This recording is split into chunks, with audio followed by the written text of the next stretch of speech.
जो multi processing operating system होता है उसकी डेफिनेशन ये है कि a multiprocessing operating system is one in which 2 और more CPU control the function of the computer. इसका मतलब ये है कि कंप्यूटर सिस्टम के अंदर 2 या 2 से ज़्यादा CPU होते हैं और वो CPU कंप्यूटर की फंक्शनिंग को कंट्रोल करते हैं। ये जो 2 और मोर देन जो CPU है वो कंप्यूटर, बसेस, मेमोरी और जितनी भी पेरिफेरल डिवाइसेस होती है ना, ये उसको क्या करते हैं, शेयर करते हैं। ठीक है। और ये जो सिस्टम होते हैं मल्टी प्रोसेसिंग सिस्टम, वो कहाँ पे यूज़ आते हैं?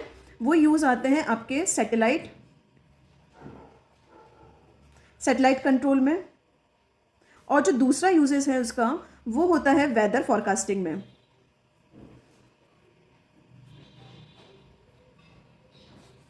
ठीक है। तो हमने समझा कि जो मल्टी प्रोसेसिंग सिस्टम होते हैं उसका मतलब क्या होता है, 2 और मोर देन CPU।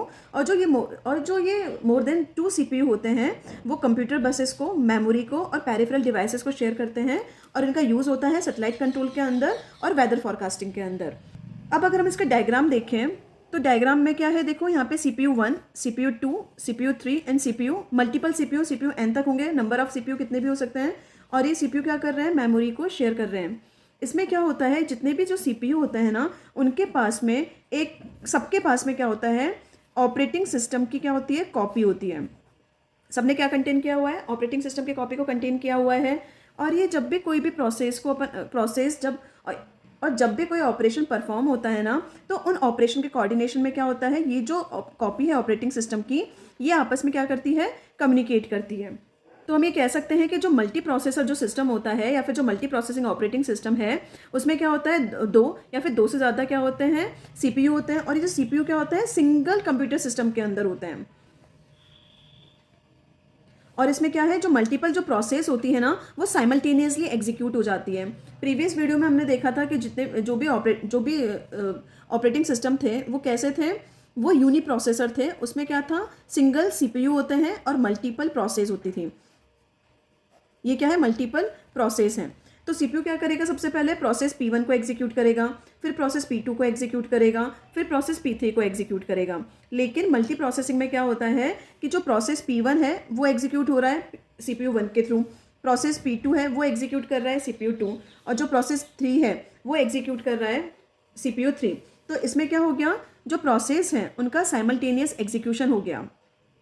इससे बेनिफिट क्या हुआ, इससे बेनिफिट ये हुआ कि जो मल्टीपल जो प्रोसेस है, या फिर हम बोल सकते हैं प्रोसेस के एग्जीक्यूशन में जो टाइम लग रहा है ना, वो कम टाइम लग रहा है।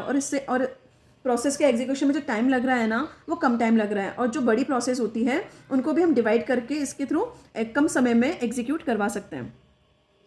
इसका एडवांटेज क्या है, इसका एडवांटेज ये है, इस मल्टी प्रोसेसिंग का पहला एडवांटेज तो क्या हो गया कि ये ना, जो लार्ज वॉल्यूम ऑफ डेटा होता है ना, उसको आप स्पीडली एग्जीक्यूट करवा सकते हो। और दूसरा एडवांटेज क्या है कि जैसे हमने देखा था कि यूनिट प्रोसेसर के अंदर अगर ये CPU हॉल्ट हो गया, या फिर अगर ये CPU फेल हो गया, तो क्या होगा, ये प्रोसेस एग्जीक्यूट नहीं कर पाएंगे और पूरा सिस्टम ही क्या हो गया, फेल हो गया।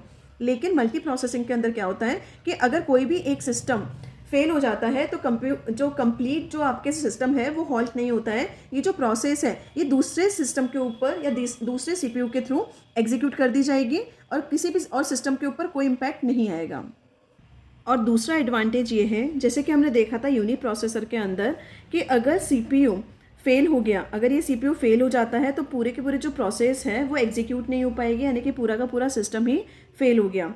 लेकिन मल्टी प्रोसेसिंग के अंदर क्या होगा कि अगर एक सिस्टम फेल हो जाता है तो कंप्लीट सिस्टम पे कोई इम्पैक्ट नहीं आता है।